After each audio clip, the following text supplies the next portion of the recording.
la conferencia anterior se las recomiendo. Di un resumen muy claro acerca, número uno, de lo que está pasando en Siria, lo que sucedió hace 1 o 2 semanas, que es un evento inusitado, admirable, increíble, asombroso, que nadie, ni comentaristas, escritores, mucho menos, desde luego, politólogos, ni cristianos, ni yo siquiera, o los que estudiamos las profecías, íbamos a poder imaginarnos que Rusia se iba a salir de Siria junto con Irán. Simplemente porque Rusia tenía ahí en Siria la única base naval en el mar Mediterráneo.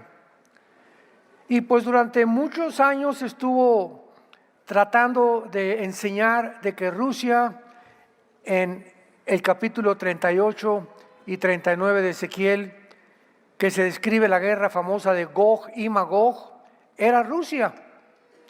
Y con esto, ¿verdad?, viene a desbaratarse todo aquello que se había construido como una interpretación, ¿verdad?, que dice la Biblia en 1 Corintios 8, lo que sabemos, no lo sabemos como lo deberíamos de saber. Entonces, mientras más avanzamos hacia la culminación del plan de Dios, más luz comenzamos a entender, y lo mismo pasa con la educación primaria. Cuando llegas a la primer año de primaria, comienzas a iniciar a sumar, pasas a restar, pasas a dividir, raíz cuadrada, llegas a la secundaria, álgebra, y mientras más vas avanzando, ¿qué cosa? Más vas abriendo el entendimiento sobre las matemáticas. Cuando estudias un idioma, el japonés, inglés, la A, la B, la C, lo mismo es con la Biblia. En la Biblia hay niños, hay niños cristianos, otros están en la secundaria en la Biblia, muchos de ustedes en la preparatoria, otros en la universidad, pero nunca nos vamos a graduar hasta que estemos con Él. Y todavía seguiremos aprendiendo con Él. Entonces, este conflicto en Siria es muy importante, es muy interesante, porque las profecías bíblicas han comenzado a cumplirse con una velocidad inusitada. Vean rápidamente en Romanos capítulo 9, un versículo muy interesante al respecto. Romanos capítulo 9, versículo 28. Romanos 9, 28. Porque el Señor ejecutará su sentencia sobre la tierra en justicia y con prontitud. En otras palabras, esta palabra prontitud, que es la palabra griega suntemos, significa con velocidad inesperada, vertiginosa, cuando menos nos demos cuenta. Y esto que pasó en Siria, vuelvo a repetir, fue inusitado. Nadie podía imaginarse que esto iba a suceder. Y sucedió en menos de 10 días. En 10 días ya estaban los grupos rebeldes, financiados por Turquía y por Qatar, habían tomado Alepo, Hom, hasta que llegaron a la ciudad de Damasco, que es la capital. Pero sucedió tan rápido todo, y así van a seguir sucediendo los eventos en el mundo. De repente Putin comienza a invadir Ucrania, ahora China quiere invadir Taiwán, Corea del Norte quiere invadir Corea del Sur, y estamos en un mundo muy conflictivo, donde muchos intereses políticos y económicos se están llevando a cabo. Y necesitamos esta guía que es la Biblia, para que no perdamos el camino. Toda esta semana me hablaban, me decían, oiga, por favor, denos una opinión, grabe un programa, porque tantas opiniones de lo que pasó en Siria, ¿qué dice la Biblia? ¿Qué dice la Biblia? ¿Qué dice la Biblia? Y una de las cosas que he aprendido al enseñar la Biblia, y después de que sucede un evento, es no precipitarnos en decir qué está pasando. Por ejemplo, cuando derramaron las Torres Gemelas el 11 de septiembre del 2001, ¿verdad? Decían que era la Babilonia de Apocalipsis 18 que estaba cayendo. Cuando las lunas de sangre aparecieron, se está cumpliendo la profecía de Joel capítulo 2. Y se adelantan tantas personas con el propósito de tener seguidores, de con un amarillismo profético no sano, viciado completamente, cantidad de redes sociales y cristianos y no cristianos con otros motivos equivocados para poder llamar la atención. Y hasta este día Dios me puso en mi corazón no solamente dar un reporte, sino es tan profundo esto que Dios puso en mi corazón dar una serie.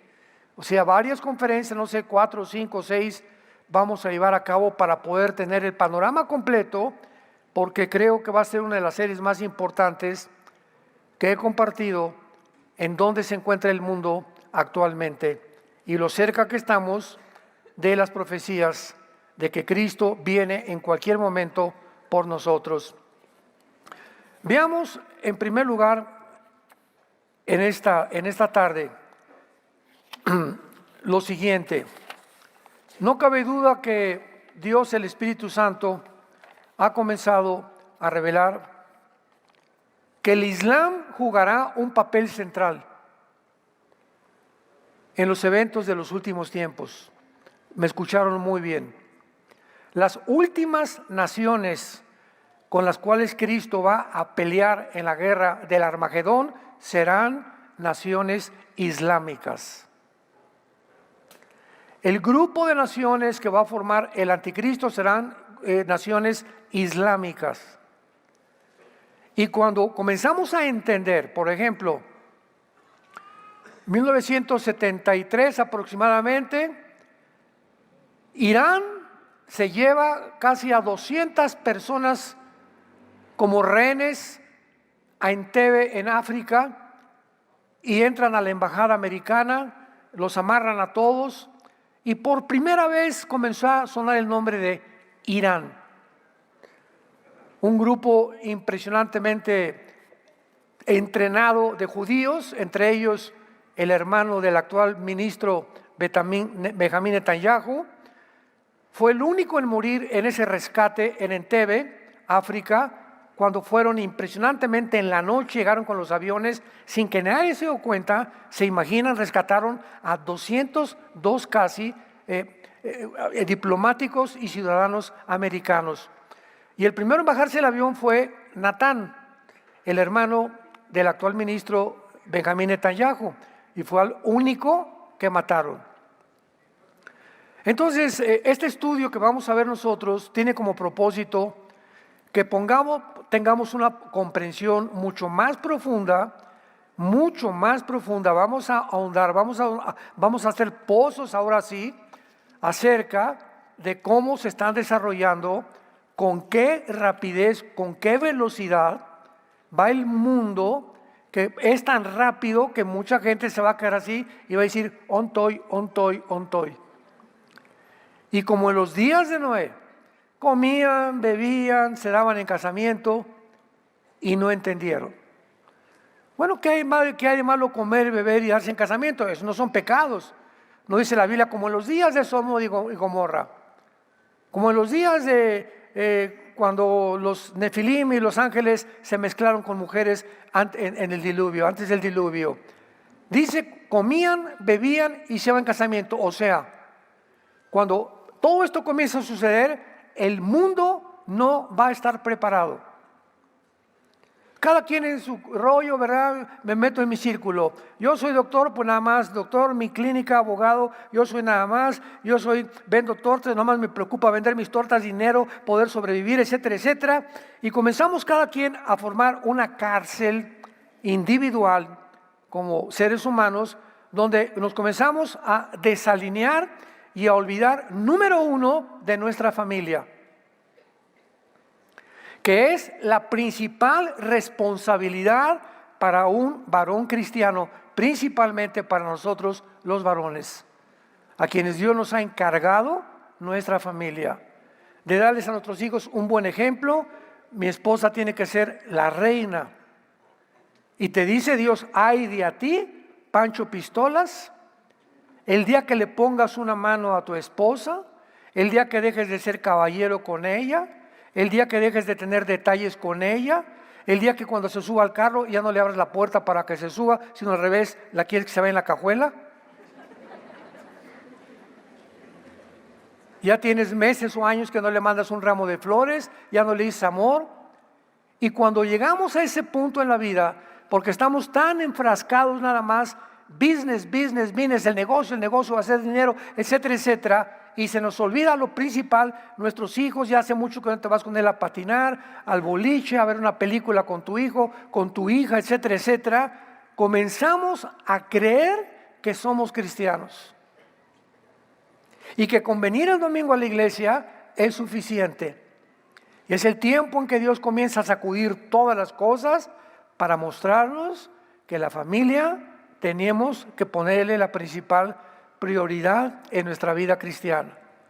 Y cuando hagamos eso, podemos entender y podemos agradar a Dios. Entonces, yo le digo a mis pastores continuamente, la iglesia y el ministerio no es nuestra prioridad, es mi esposa y nuestros hijos. En cuarto lugar, el ministerio.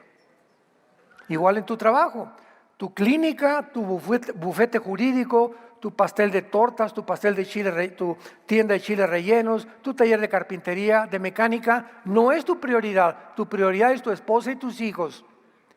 Y Dios va a bendecir tu negocio o en lo que estás involucrado cuando tú le des prioridad a tu familia. Nunca se te olvide eso, porque es la palabra de Dios. En Daniel capítulo 12, vean ustedes Daniel capítulo 12, Dios le reveló al profeta Daniel que la verdadera comprensión de sus profecías, de todas las que Dios le dio a Daniel, permanecerían selladas hasta el tiempo en el que tú y yo estamos viviendo. Daniel 12, versículo 4 y versículo 9. Pero tú, Daniel, cierra las palabras y séllalas, o sella el libro. ¿Hasta cuándo? Hasta el tiempo del fin. Muchos correrán de aquí para allá y la ciencia o el conocimiento se aumentará, que son evidencias que hemos visto en el siglo XX. Del burro brincamos casi en 6,000 años al motor de gasolina, hasta el siglo XX. 1904-1905, el primer carro modelo Ford que corría 25 kilómetros por hora. 1906, los hermanos Albright intentan por primera vez volar. Del burro brincamos al motor de gasolina en menos de 50 años del siglo XX. Se inventa la gasolina, se inventa la penicilina, la fisión nuclear de las bombas atómicas, el hombre llega a la luna, la primera plataforma especial, el internet, el iPhone, los chips, todos los inventos que en toda la historia no se alcanzaron en el siglo pasado. Y entramos al siglo XXI y vamos, verá como cohete, ya que Marte, la robotización, la agenda esto, la agenda que acá, que por aquí, estamos en un mundo pero que va a una velocidad impresionante y toda esta tecnología el mundo la está usando desgraciadamente para el mal. Todo tiene una tendencia a la descomposición porque los seres humanos sacan de la ecuación a Dios y a su familia. Y nada puede funcionar si mi familia está mal. No voy a alcanzar nada en la vida y si lo alcanzo sin mi familia, las bendiciones, ya tengo dinero y ya llegué a gobernador y ya soy diputado y ya soy senador y ya soy presidente de la república. Aunque llegues a la cúspide y a la punta de tu éxito y te sientes allá arriba como Dios y como trono, si pierdes tu familia, se convierte todo eso en maldiciones.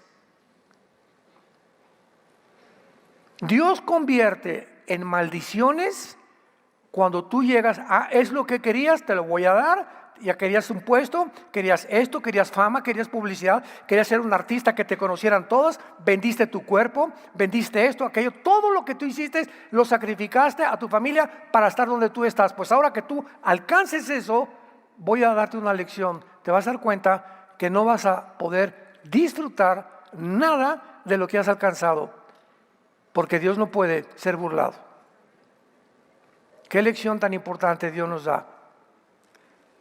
Sella las palabras hasta el tiempo del fin. Versículo 9, él respondió a Daniel, pues estas palabras, lo vuelve a repetir, están cerradas y selladas hasta el tiempo del fin. Esto fue escrito hace 2600 años. Daniel, van a pasar 2600 años. Van a pasar 2600 años y nadie lo que te acabo de revelar lo va a entender. Pero en el tiempo del fin, el Espíritu Santo va a abrir y quitarle los sellos.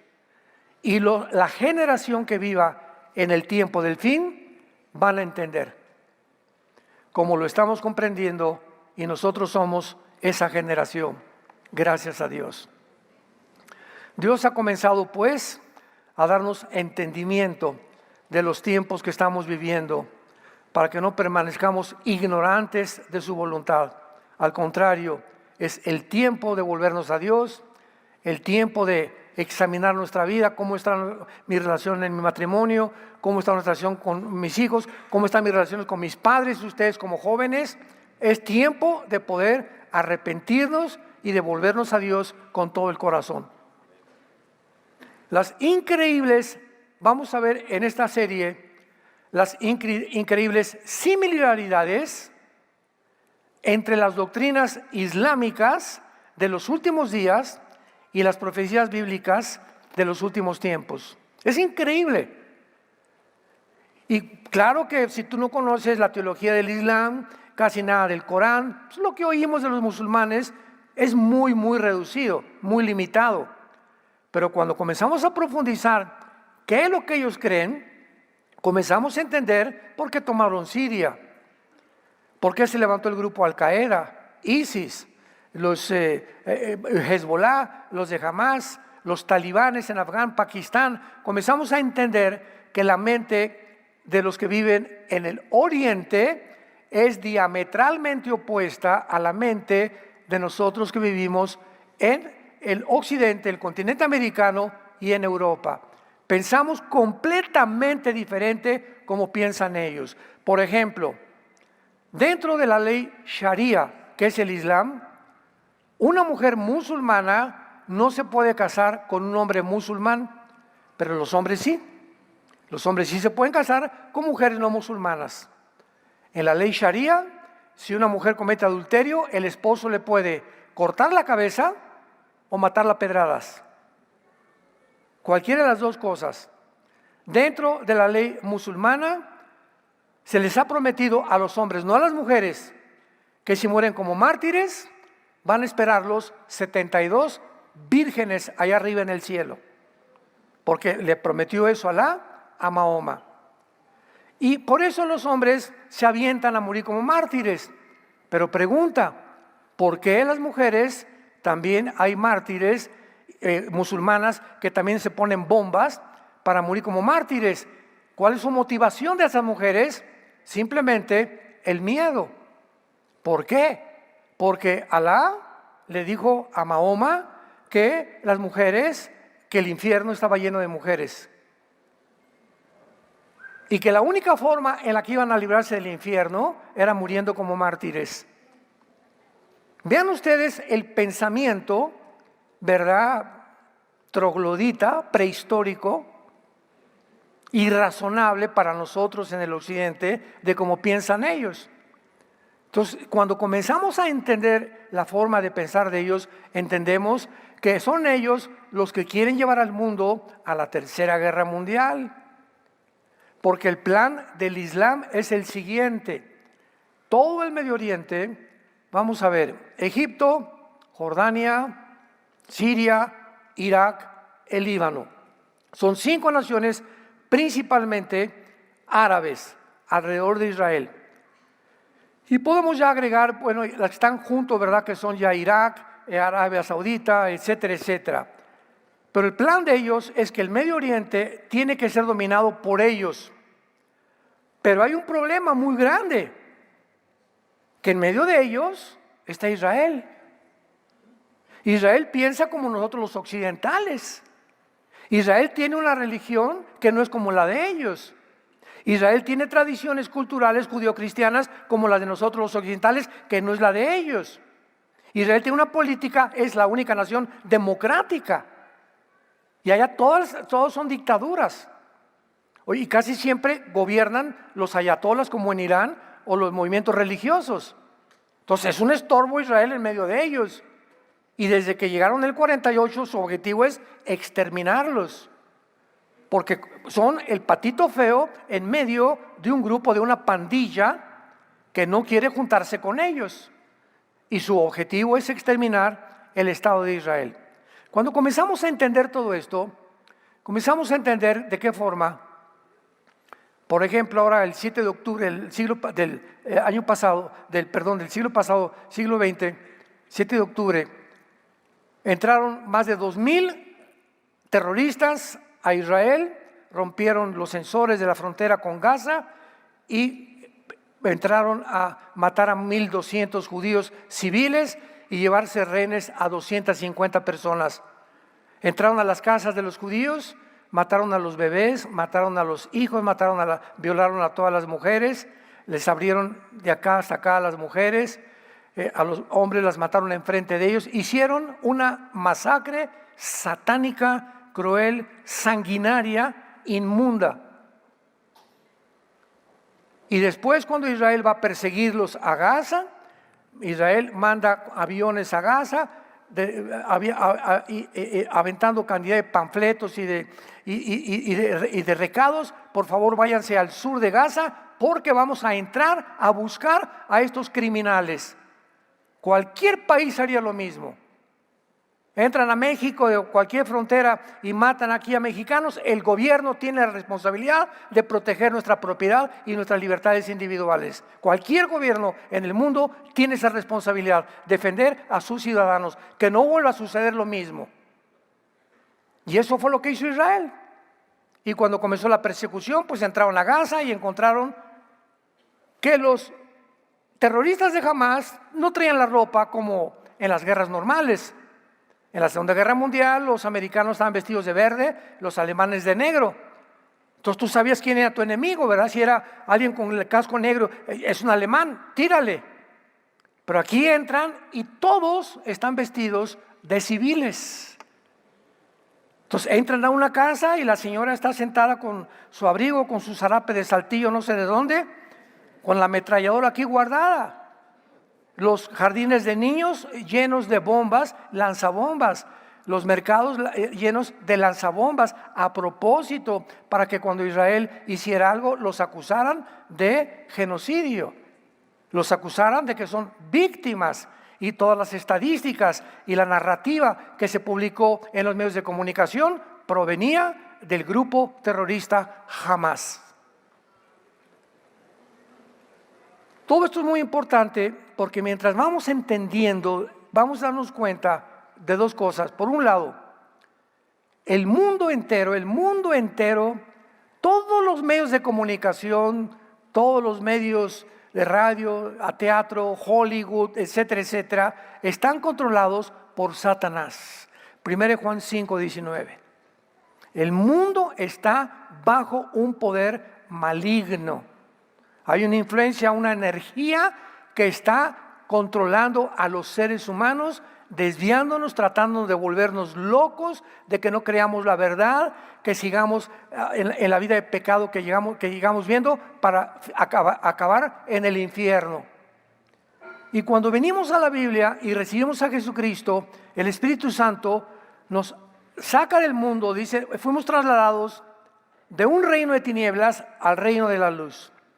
Y ahora estamos bajo la luz, ahora tengo luz, ahora ya sé dónde estoy, ya sé quién soy ahora. Ahora entiendo, mira, el mundo no lo había visto yo así, a mi familia yo no la había visto así. Yo no sabía que a mi esposa no es tómala y déjala, que no es mi sirvienta, como decían los griegos, ni tampoco para la cama nada más. No, ahora me doy cuenta que es el objeto más sagrado que tengo después de Dios, mi esposa y mis hijos. Ahora mi trabajo va a ser para ayudar a Dios. Comenzamos a cambiar radicalmente nuestra manera de vivir. Si es que la has cambiado ya, si es que te llamas cristiano. Porque si no hay un cambio radical y una forma diferente de percibir la vida, eres religioso. Eres pura religiosidad, pero tu vida no ha sido transformada por el poder de Dios y del Espíritu Santo. Entonces ahora comenzamos a ver las cosas como son y a darnos cuenta que todos son mentiras. Las narrativas de los gobiernos, la diplomacia de los gobiernos, el propósito y motivo equivocado de las guerras, hacer dinero, intereses políticos, que todo mundo defiende. No hay nadie ya con convicciones, ya no hay verdades absolutas, hay verdades relativas. Ahora mi verdad, mira, es esta, y tú tienes tu verdad, Pancho. ¿Sabes una cosa? Pues yo soy gay y me vas a respetar, y tú no eres, no hay ningún problema, respétame. Claro, no te respeto, no me voy a meter contigo, pero ¿sabes una cosa? Yo estoy bien. Ese es el punto de vista relativo, donde la persona puede comenzar a creer que yo puedo determinar qué es bueno y qué es malo. Cuando el expresidente Ronald Reagan aterrizó una vez en Washington, se acercó un periodista de CNN, por cierto, y le preguntó qué él pensaba del homosexualismo. Y el presidente Reagan le contestó al periodista: no importa lo que yo piense, sino pienso como lo que la Biblia dice. Las opiniones de los hombres, pues yo pienso esto, ¿qué importa? Ay, pues ahora a los que hay que escuchar son a los artistas de Hollywood. Ahora todos los artistas de Hollywood los ponen o de presidentes o los ponen deportista y fulana de tal y Taylor Swift y y el otro y tal, y George Clooney dijo que este es Trump. ¿Quiénes son ellos? Todos exdivorciados, 4 o 5 mujeres, transgénero, orgías que hacen. Ellos son los que ponen a opinar del mundo, de la moral, por el amor de Dios. Fue lo que hizo el gobierno demócrata con la administración pasada, el presidente Biden. Kamala Harris tenía todo Hollywood apoyándola, claro. Porque si perdía Kamala Harris, el presidente Trump iba a desempolvar y a sacar de la coladera todos los nombres de la isla de Epstein, donde comenzaron los políticos y senadores norteamericanos a violar niñas de 15, 16 años, de 13 años. Y nadie los tocó. ¿Por qué? Porque Hollywood financiaba y cubría a todos estos políticos, porque ellos mismos son los que están involucrados en este mundo tan sucio en que estamos viviendo. Y ahora se les voltea todo, ¿verdad? Y de una forma inusitada, de una forma incomprensible, de una forma milagrosa, pierde el Partido Demócrata. A Kamala Harris la apoyaba Hollywood, la apoyaban todos los medios de comunicación, la apoyaban todos los más millonarios del mundo, la apoyaba la ONU, la apoyaba la Organización Mundial de la Salud, la apoyaba el Foro Económico Mundial, la apoyaba la Agenda 2030, la apoyaba el globalismo, tenía todo de su lado. Y de repente, ¡pum!, no sale ella y sale otra persona que está a favor de la familia, en contra del aborto, en que ya no se hagan operaciones transgénero, en que los niños ya tengan el permiso de sus padres para cambiarse de sexo, y viene una revolución total que el diablo odia, y que el diablo está en contra de todo aquello que favorezca a la familia. Pero ahora ya lo comprendemos, porque tenemos la Biblia. Pero antes, no, Trump tiene cara de Rottweiler, no voy a votar por él. Papacito, no vas a votar por la cara que tiene, sino por la agenda. Aprende a ser político y ciudadano. Obama tenía cara de simpático y de empático. Hugo Chávez era lo más chistoso que hay, le caía bien a todo mundo. Si estamos buscando gente simpática, votar por su cara, qué equivocados estamos. ¿No hemos madurado como ciudadanos? Votamos por la agenda. ¿Qué agenda tienes? No me importa que te vistas de Cepillín. ¿Qué agenda tienes? ¿A favor de qué estás? Si estás a favor de la familia, voto por ti. Pero ¿qué desinformación del mundo? Yo estuve en una reunión en Miami y me dijeron una vez, por favor, que acompañara a un pastor en una ciudad de Estados Unidos, porque iba a platicar con más de 60 pastores latinos en Estados Unidos que iban a votar por Kamala Harris. Me dice el pastor, ¿qué les digo? Le dije, diles que se arrepientan. Pero es interesante porque comenzamos a ahondar en este asunto y me dice, mira Armando, le dije, ¿cómo? O sea, no entiendo, de veras son pastores, me dijo, más de 60 pastores latinos que quieren votar por Kamala Harris. ¿Y cuál es el problema? El problema surgió que comenzó a difundirse en Estados Unidos la narrativa y en el mundo entero, cuando entre Trump va a sacar a todos los ilegales de Estados Unidos. Y más de la mitad de los pastores latinos en Estados Unidos son ilegales. Vamos a seguir esta línea de lógica elemental. Entonces yo soy pastor, si entra Trump me van a sacar. Pero es una mentira, vuelvo a repetir, eso no fue lo que dijo Trump. Lo que dijo Trump fue que entraron más de casi 1,2 millones de inmigrantes, y ahí los que entraron de ilegales venían grupos terroristas como Hezbollah, venían de Irán, venían de Hamas para infiltrarse a Estados Unidos. Y cuando él dijo que iba a sacar a la mayoría de ilegales, nunca dijo que los que ya estaban trabajando, como los que trabajan en jardinería, lavando los coches, los que están haciendo un trabajo completamente honesto, a esos no los van a deportar. Van a deportar a aquellos que tengan antecedentes, que habían estado en la cárcel, que puedan realmente demostrar que tienen tiempo más de 15 o 20 años trabajando en Estados Unidos. Tú eres pastor, no tienes por qué preocuparte. No, el ICE no te va a sacar. ¿Por qué? Porque va a respetar tu trabajo y hay misericordia de parte del gobierno. Pero si difunde esto, no investigan ellos, y en ese momento yo le dije a este pastor, bueno, si realmente esa es la verdad, ¿qué es más importante? ¿La agenda o mis convicciones como pastor y mi familia? Si yo voy a votar para que no me saquen de Estados Unidos porque soy pastor, y voy a votar al votar por Kamala Harris, le dije a este pastor, diles que van a ser cómplices de asesinato por los abortos. Porque la agenda de la demócrata son 100% a favor del aborto. Y si votas por ella vas a ser cómplice de las cirugías transgénero, de los abortos, de los divorcios, de sostener la agenda LGTB, que desfilen encuerados en las calles. El momento en que tú estás votando por un partido que tú sabes el trasfondo, te haces cómplice inmediatamente. Como dice el dicho de Tlalnepantla, tanto mata el que bata la vaca como el que estira la pata. Pero no fue aquí el dicho, ¿verdad?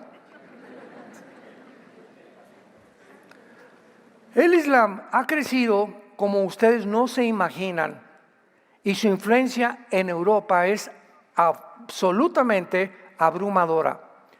Nada más en Inglaterra hay más de 35 ciudades donde los alcaldes, o aquí les llamamos presidentes municipales, son musulmanes. Francia y Alemania están llenos de millones de musulmanes.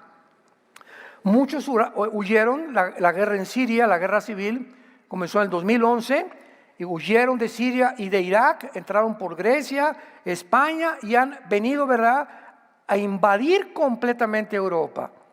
Y no han venido a ayudar a las naciones, han venido a institucionalizar, a declarar, a establecer, a implementar la ley Sharia donde quiera que ellos entren.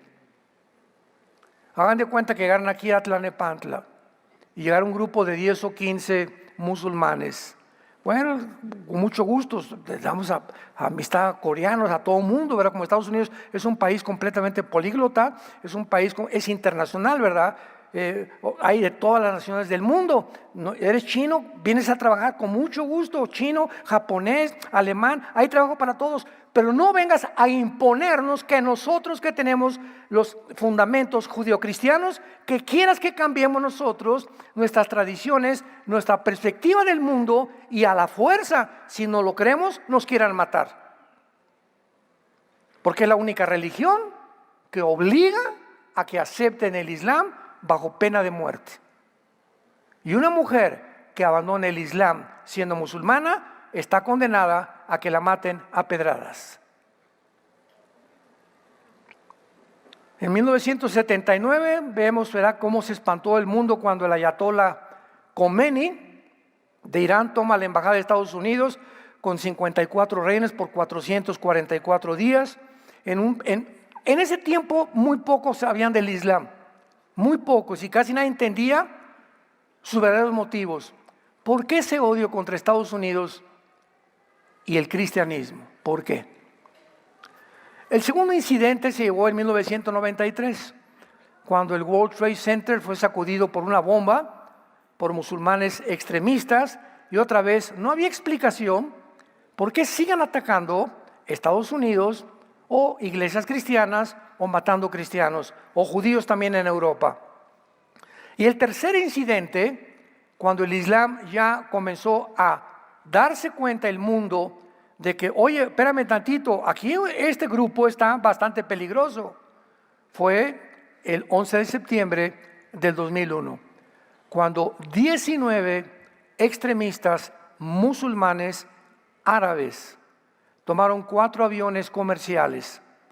2 los estrellaron contra las Torres Gemelas de Nueva York, 1 contra el Pentágono, y otro, el cuarto avión, no pudo llegar a la Casa Blanca porque iba dirigido a estrellarse contra la Casa Blanca, pero los pasajeros del cuarto avión, de alguna forma heroica, ¿verdad?, se levantaron, agarraron a los terroristas, pero el avión se tuvo que estrellar, no pudieron evitar matarse junto con los terroristas.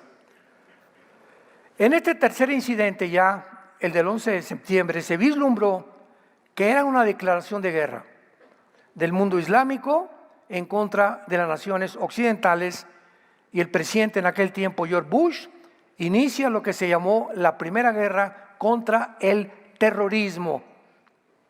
Recordamos que fue la época al principio del siglo en que nos encontramos, que comenzaron a mandar ya aviones en contra de Irak, en contra de Saddam Hussein, que quiso invadir Kuwait y que querían otra vez el control ya quería Saddam Hussein convertirse en el líder del mundo musulmán. Finalmente lo encontraron en un pozo de 3 metros de profundidad, lleno de barbas, lleno de piojos. Los mismos iraquíes, los ciudadanos de Irak, lo ahorcaron y lo juzgaron bajo las leyes de Irak. Y ahora la pregunta es, ¿cuál es el papel del Islam en los últimos días? Y esta es la razón de esta serie. Ya cuando nos damos cuenta que algo está ya muy caliente, como lo que acaba de pasar en Siria, donde ya todo el mundo está ahorita concentrado en lo que pasó en Siria, de una forma repentina, súbita, inesperada, asombrosamente increíble. En 10 días llegan y conquistan y sacan a Rusia y sacan a Irán. Esto es un evento que jamás habíamos visto, con la rapidez con lo que sucedió todo. Una dictadura de 50 años de la familia Assad. Este era el tercer hijo, fue el abuelo, el papá, y ahora el hijo. 50 años estuvieron de dictadores en Siria. Él sale corriendo hacia Rusia, Rusia se va y abandona su base naval, sale Irán y se acaban Hezbollah y se acaban los grupos terroristas en contra de Israel. Esto es algo que nos sacude, que nos alarma. Por un lado, tiene su lado positivo, lo dije en la primera conferencia, y su lado negativo.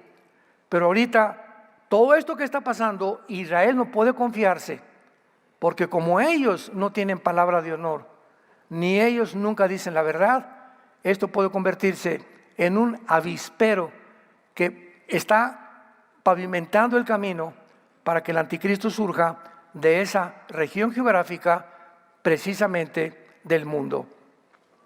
En los próximos estudios vamos a explorar el papel exacto que el Islam va a jugar a la luz de la Biblia en los tiempos finales. Porque desde el tiempo que estamos ahorita hasta la gran tribulación de Jesucristo, el Islam va a comenzar a gobernar el mundo. Sobre todo cuando el anticristo surja, porque el anticristo va a ser musulmán. No lo sabías, ¿verdad? Yo creí que era judío, hermano. Bueno, hay muchas versiones, interpretaciones, porque en Génesis 49 dice una profecía: la tribu de Dan será como serpiente que salta sobre el caballo. En Daniel capítulo 11, versículo 35 al 37 dice: del Dios de sus padres no hará caso. Eso habla que es judío. O sea, hay 2 o 3 pasajes donde parece que es judío, pero cuando examinas claramente que todos los líderes del Antiguo Testamento, los líderes que ocupan o lo que van a protagonizar el final de los tiempos y el liderazgo de los últimos tiempos, a este líder se le llama el asirio. El asirio. Isaías 10, Isaías 14, Ezequiel 31, Miqueas 5 del 4 al 5. En fin, recorremos el Antiguo Testamento y nos damos cuenta que de dónde sacamos, ¿verdad?, que Putin iba a ser el que iba a encabezar la guerra de Gog y Magog, cuando Rusia ni siquiera aparece en los Estados Unidos. Me adelanto muchísimo a esta serie. Rusia y Estados Unidos van a caer más rápido de lo que nos imaginamos. Europa se va a quedar sin papá ni mamá, solitos. Gas, auxilio, help. ¿Y a quién le van a gritar ayuda? Al Medio Oriente. El Medio Oriente va a brindarles el gas que Europa necesita para sobrevivir y el petróleo, y entonces se van a juntar 5 naciones musulmanas con naciones musulmanas también de Europa, o por lo menos mitad musulmanas, para formar un G10. De acuerdo a Daniel capítulo 12, los 10 dedos del estatua de Nabucodonosor. Cuando se forme este G10 y se unan 5 naciones de Europa y 5 en Medio Oriente, de una de ellas surge el anticristo, y el anticristo surge de lo que era la antigua Babilonia. Comienza en Génesis 10 Babilonia, es la segunda nación más importante después de Jerusalén, y termina la Biblia con Babilonia. Comienza con el líder, el primer rebelde del mundo, Nimrod, babilónico, y Babilonia en el Antiguo Testamento era Irak, Siria y el Líbano. Irak, Siria y el Líbano, o la Mesopotamia, que es la tierra entre 2 ríos. Eso es lo que es la Babilonia, y es lo que forman ahorita Irak, Siria y Irak. Son las 3 naciones. De esas 3 naciones, de esa zona geográfica, surge el anticristo.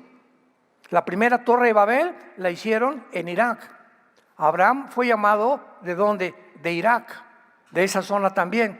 La civilización donde comenzó, en el Medio Oriente, en esa zona geográfica, y del punto donde comenzó, es un ciclo que tuvo la historia humana, termina donde nació la civilización.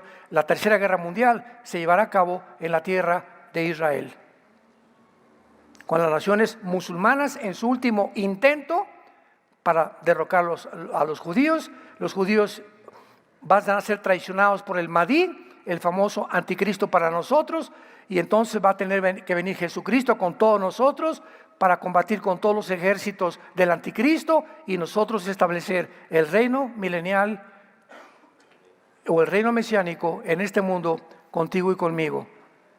Si tú tal vez esta tarde tienes la oportunidad de arrepentirte de tus pecados y venir a la cruz de Jesucristo. Veamos nosotros entonces de qué forma vamos a comparar los tiempos bíblicos con las enseñanzas del Corán. Esto es asombroso y vamos a hacer descubrimientos y revelaciones que van a desafiar nuestras enseñanzas tradicionales, como los que creíamos que Rusia iba a dirigir la invasión contra Israel. Cuando Rusia, de alguna forma, me adelanto también, o va a mandar una bomba ya, está tan arrinconado Putin igual que Irán. Está tan arrinconado Putin, lo mencioné ayer en el desayuno. Putin no tiene infantería, Putin no tiene aviación, tiene submarinos y el poder nuclear del mundo entero. Putin no se ha atrevido a usar las armas nucleares porque si las usa contra Ucrania, aunque no pertenece a la OTAN, Ucrania, la radiación invadiría Polonia, Rumanía, Alemania, las naciones que están en la OTAN, y entonces todas las naciones de la OTAN entrarían en contra de Rusia. Y él es demasiado inteligente, no ha perdido la cabeza en este sentido para adelantarse a autodestruirse como ruso. Pero el que sí lo va a ser el que se encuentra ahorita en la Casa Blanca, el expresidente Joe Biden. Ahora que sucedió el papel en las elecciones que ganó el presidente Trump o los republicanos, Kamala Harris huyó a Hawái. Ahora, hace una semana, Assad huyó a Rusia. Y ahorita la Casa Blanca, el cuartel de la nación más importante del mundo, que maneja todavía el dólar y el petróleo, en los últimos casi 75 años, la Casa Blanca ahorita está vacía. Solamente el presidente Biden ya ni siquiera asiste a la Casa Blanca, va por acá y va por allá. Y él insiste en que lo único que permanecería en la guerra, permanecería en el poder los demócratas, es con una guerra. Y hace 4 días le ordenó a Zelensky, el presidente de Ucrania, lanza misiles en contra de Moscú. Él está provocando una guerra, porque si hay una guerra, él se queda más tiempo como presidente. Jesús, María y José y el burrito que los acompaña.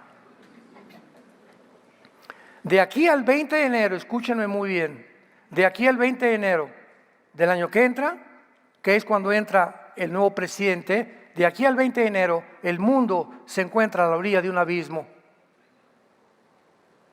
No sabemos qué puede pasar este mes y los primeros 20 de enero. Van a ser los días más trágicos que hemos vivido hace muchísimos siglos. Los más peligrosos en que el mundo se ha enfrentado.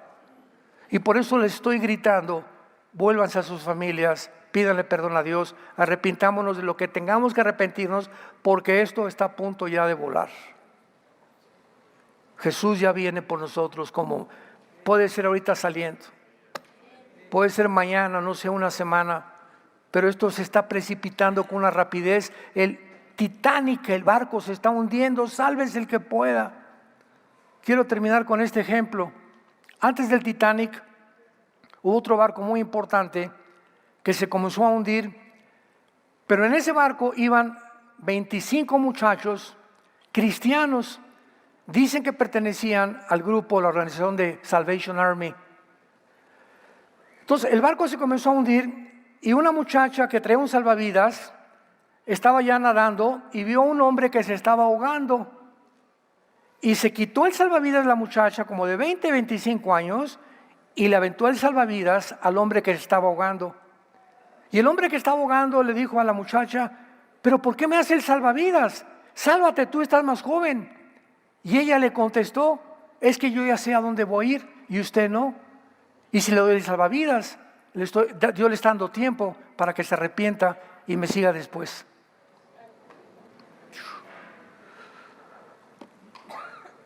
Nadie tiene mayor amor que el que da su vida por los amigos.